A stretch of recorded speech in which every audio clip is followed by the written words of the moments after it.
local wildlife. How y'all doing back here? You have a good day in Animal Kingdom? Anybody been on safari before? Raise your hand if you've been on safari before. All right, got a bunch of you back here. Did y'all bring plenty of food and water? No, audience participation is allowed, but if driver asks questions. Did y'all bring plenty of food and water? Yes. All right, if it's too ashamed to admit you didn't, don't worry about it. I've got you covered. I got plenty of water on board, and they teach us drivers how to cook termites. Many different ways, and we got an abundance of termites out there in Savannah. So as long as you're minding termites, we're in good shape food-wise. You don't mind eating termites, do you? No. Looks like rice, but tastes just like chicken. We're going to let that truck get just a little bit ahead of us. What did he mutter dust off his wheels? Well, how about it? You guys all ready for a safari? Yep. That was pretty sad. Let's try it one more time. Are you all ready for a safari? Yes. One day! Let's go. Now, the first area we're going to enter into here is called the Little Ituri Forest. Now, it's called that because, well, because it's a forest. And we're going to see forest animals out here.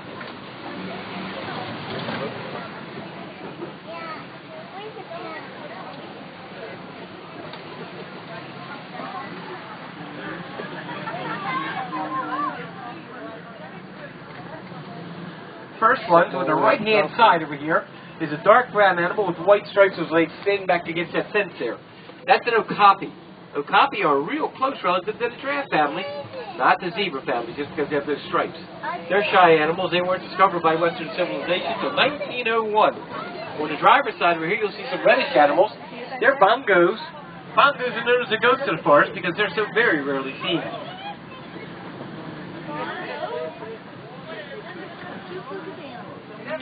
Around the corner here on the driver's side is a watering hole where we sometimes get to see black rhinoceros getting a drink. He's not getting a drink, but there's one of those black rhinos right out ahead of us here. I'll stop right across the water from that big guy for you to get a good picture of him. That rhinoceros can charge up to 35 miles an hour, and he has a very thick hide. Why he has that thick hide, you might think he doesn't have many enemies. But he has one important enemy, man. Man poaches those rhinoceros for the horns and has their numbers down to below 5,000 left in the entire world.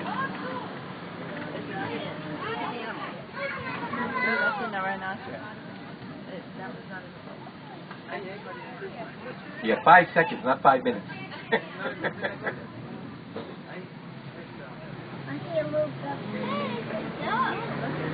Up ahead of us here on the right-hand side are some hen animals. They're greater kudu.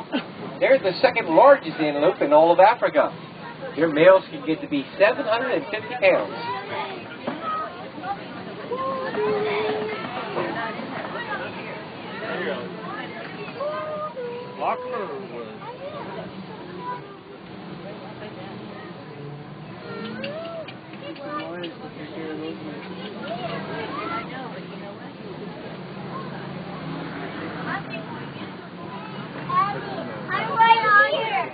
Over here on the left-hand side, you'll see a large black and white bird.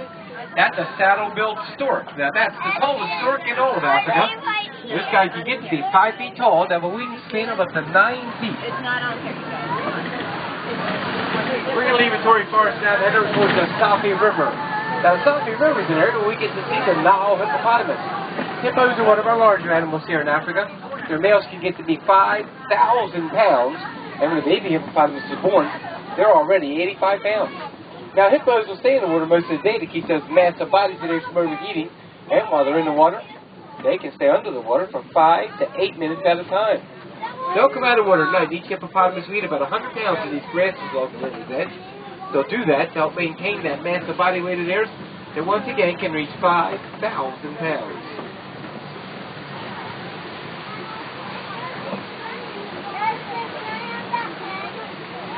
There we are. There's some hippos right over here on the left-hand side.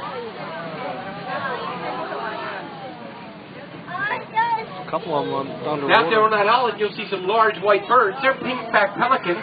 They live in colonies and nest in trees.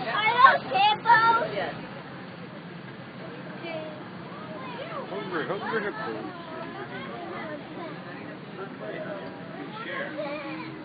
Please sit down, please. Sit down. Now, just up ahead of us around this next turn is one of the main reasons why we ask you folks to please stay seated at all times. We got an old rickety bridge to get across, and underneath of that bridge is some of our less friendly animals.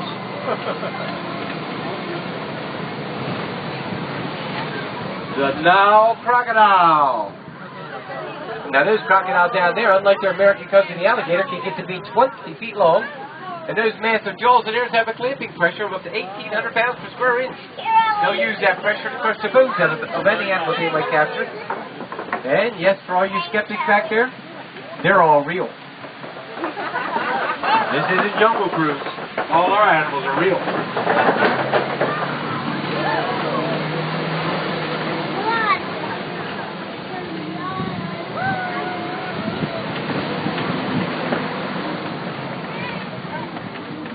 Now that we've left the Safi River, we're going to head over towards the savannah. So once we get into the savannah, we're going to see a totally different group of animals and a totally different ecological system. Speaking of different, how's this for a different looking tree over here on your right? That's an ancient baobab tree. Now that tree's over 1,000 years old. It's often referred to as the upside down tree because the way its branches look like a root system reaching out into the sky for water. Now those trees can survive months and months of drought by storing water in their trunk, and they'll go leafless 9 months out of the year. Where are animals?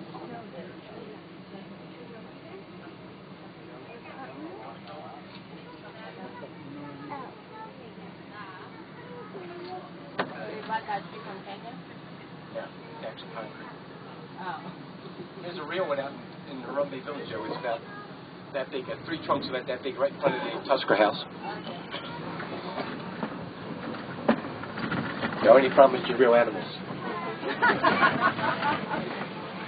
The savannah animals here is all part of the Serengeti grasslands, which stretches for hundreds of miles across East Africa. It's also the superhighway for millions of migrating animals each year, and home to some of our more famous animals like the lion and the elephant. It all goes to make up the wild Africa that we're all trying to preserve. What are they?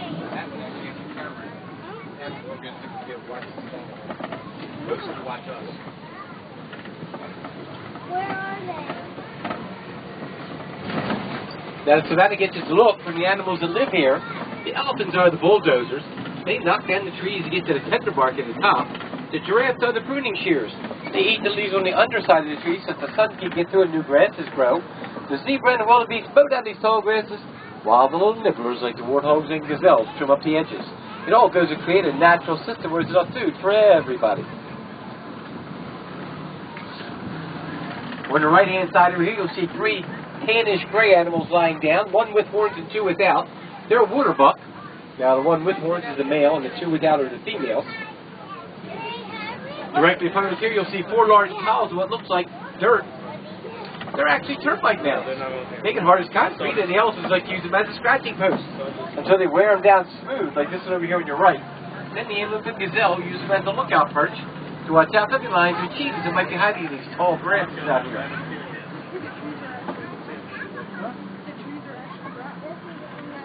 They're rats to keep the giraffes and the other animals in the park. Just laying down over here on your right-hand side is a light brown animal. That's that water buck I was telling you. I see the tannish gray. He's looking right at us with the horns. Yeah, if the animals were to eat the bark, it would kill the trees, so we keep them covered with mesh up until where the giraffes can reach. Oh, yeah, I see it now. I didn't know that. We replace all the horticulture monthly as it is. We didn't want to replace the trees, too.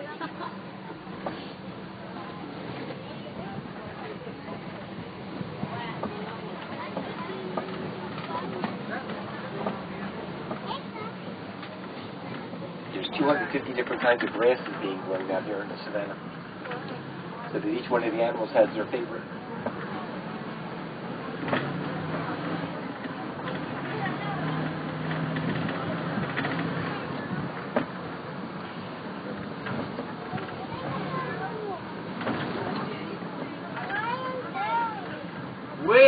Way out ahead of us here on the right-hand side, beyond these tall grasses, way up on that hill there, you'll see some large dark-fat animals with huge horns. They're Ankole cattle. Now the horns of those Ankole cattle can get to be 6 feet long, and they can have a circumference at their base of up to 20 inches.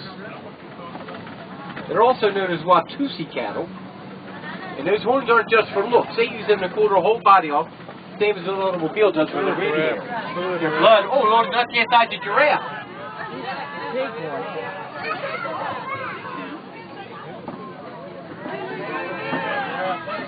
Over on the right-hand side here, you'll see some gray animals lying down. They're white-bearded wildebeest. They make up the world's largest migrating herd. Now, their blood runs from the body up into the tip of those horns, gets cooled off by the breeze, and then goes back into their body and cools their whole body off for those Ankole cattle. Out to your right-hand side up ahead of us here, you'll see a large light-brown animal. That's a Patterson's eland. That's the largest antelope in all of Africa. Their males can get to be 2,000 pounds, and they can stand 6 feet tall at their shoulders.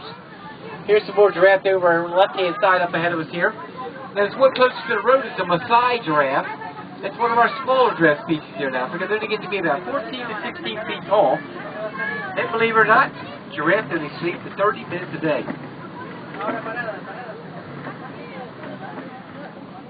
And there's a different kind of giraffe. This one with a large light brown markings with a real pretty white between them. That's a reticulated giraffe. They get their name from the Latin word reticulata, which means net, with a net-like appearance with those spots on its eyes. Now that giraffe, when it's fully grown, can get to be 18 to 20 feet tall, making it the tallest animal in the world. And when a baby giraffe is born, they're already 6 feet tall. And speaking of baby giraffes, see this Patterson eland right here on the right-hand side?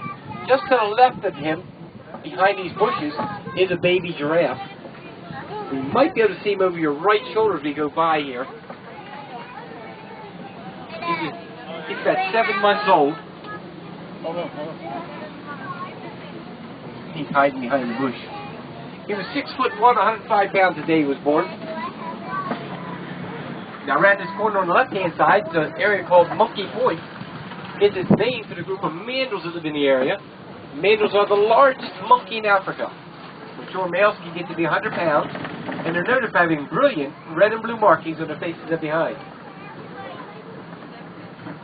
There's some back against the wall there behind the trees. There's one running around. Running right along. One being chased.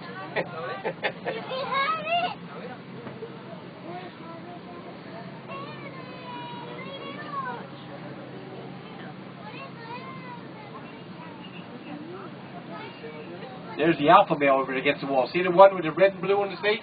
Oh, yeah. Basically, was walking from right to left. See him over here? And way up in the canyon on the right-hand side is what's called an elephant. Hopefully there'll be more elephants up ahead of us where we can stop and get some pictures. Yeah, you can't really see them all. Everybody see them all at once.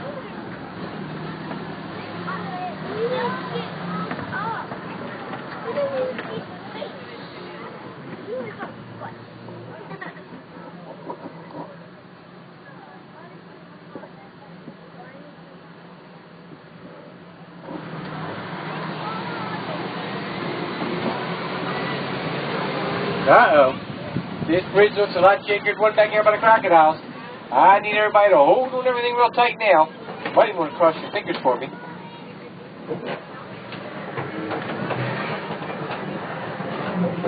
Whoa! Whoa! Hold on, folks. Hold on tight.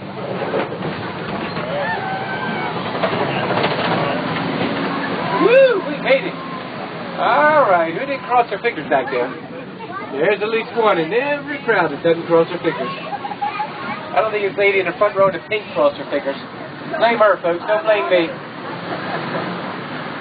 Alright, I think we're getting close to more elephants now. I can see the footprints along the roadway here, and the tusk marks in the red clay. Now, the elephants will eat that red clay to get the minerals out of it, so they don't get to eat the green stuff all day long. There's some more elephants way out there to your left. Oh, here's a little one over here on the left-hand side. Not going to be able to see him real good. Our African elephants, both the males and the females, have those ivory tusks that are so prized by the poachers. That's why we patrol this reserve with air wardens to come back on any poaching. Here's a young one right over this hill here, right over this little ridge. Now, young elephants like that one will stay with the mothers for 13 to 15 years. And in that time, the mothers will teach you how to find food, where to look for water, and most importantly, how to get along with the rest of the herd. The longer we study the elephant's family life, the more we grow to appreciate their social skills. There's more of those ancient baobab trees on the right-hand side over here.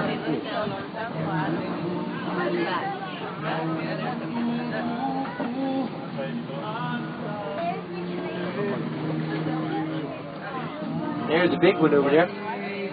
There might be some more up ahead of us by the watering hole.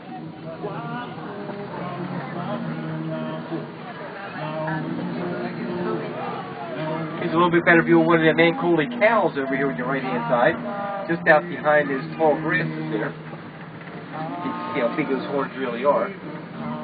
There's another large elephant up ahead of us here. Take a couple more up over here, back to her.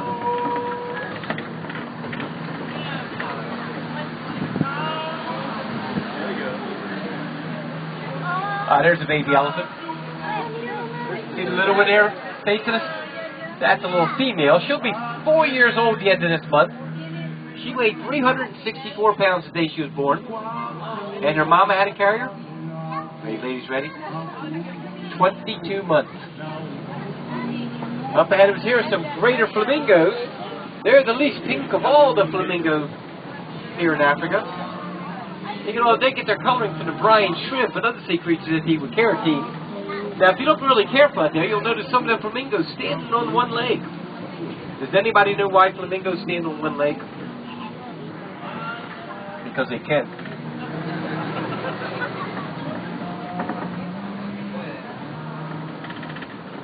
Now we're heading into part of Savannah where we sometimes get to see the white rhinoceros. Now, the white rhinoceros is one of our great success stories here in Africa. They were hunted to near extinction in the wild by poachers. And it's reference of reserves like Mrhub may not like it. Their numbers are back up to a sustainable level once again. Don't think you're out of the woods yet, folks, because those poachers will come right in the reserves just like this one to hunt those rhinoceros for their horns. And here's some of those white rhinos just over here on your left-hand side. I'll stop here for you guys to get a good picture of them. They get their name from the Afrikaans word "weit," which means wide, for the wide jaw that they have has nothing whatsoever to do with their color.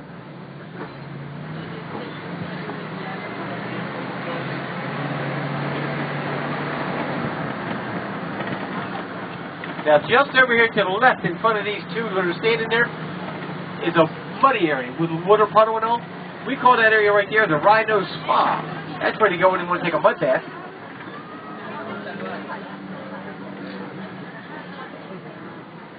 Is that mother's favorite?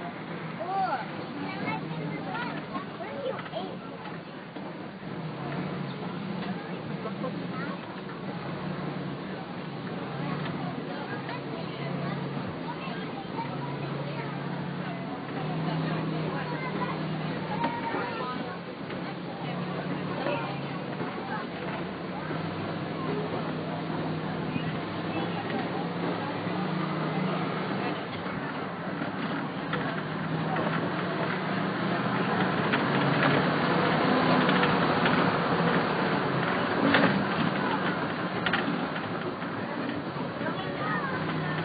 All right. Here you go. Just up ahead of us here on the left-hand side is a lion. Lions are our largest carnivorous creature here in Africa. They're also nocturnal. They're out of 18 to 20 hours a day. Live in groups called prides. And contrary to popular belief, the females do most of the hunting. There's a female just to his right, back by the tree there. Looks like there might be two females. There is two females laying there, back to back. Nope. He just fell over. He's had enough.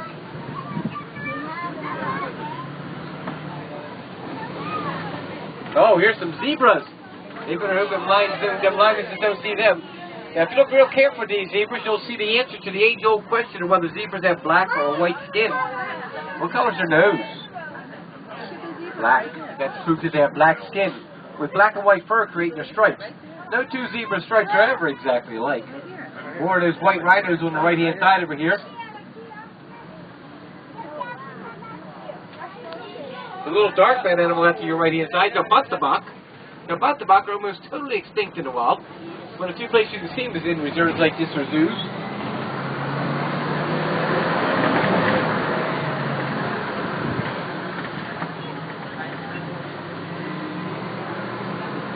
Now, just around the corner here are some warthog burrows. Warthogs are the largest burrowing animal in all of Africa. And there's a warthog laying down out there by the tree on the left-hand side. That's actually a good picture of her, because if she turns and faces us, she might break your camera. She's got a face only a mother can love. Up ahead of us on the left-hand side of the road, we have some ostrich eggs. They're the largest eggs laid by any terrestrial creature. And crossing the road right in front of us are some ostrich. They're a large bird with wings, but they can't fly. They more than make up for their land speed. Ostrich can run up to 40 miles an hour.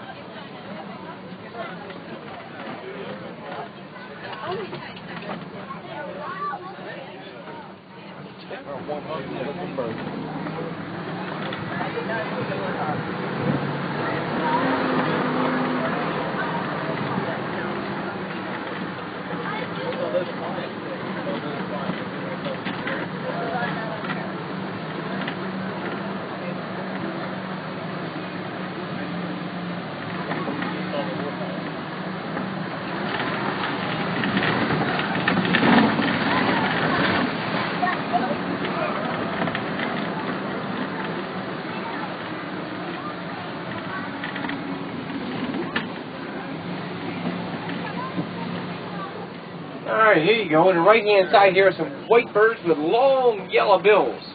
They're yellow-billed storks. Now they eat fish, and frogs, and snakes, and even little birds.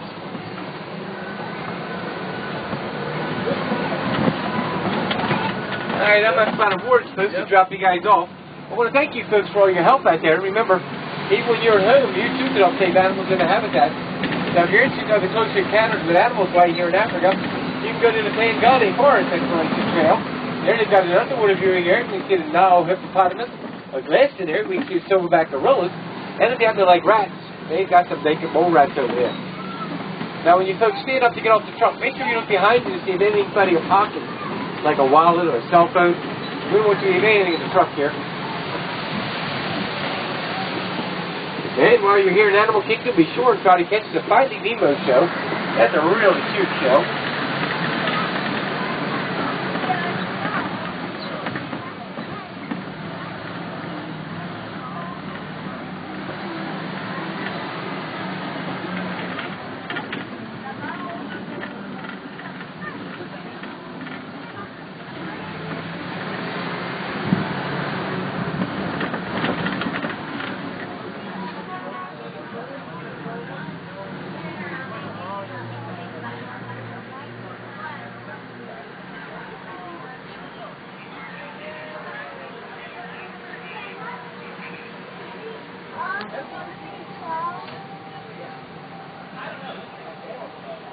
Now here in Africa, we don't like to say goodbye, so we use the Swahili word, kwaherini, which means go well.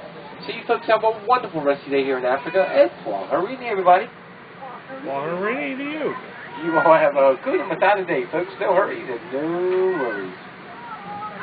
As soon as this truck in front of us here gets out of the word, folks, I'll get you guys in there on your way to your rest of your day here in Animal Kingdom.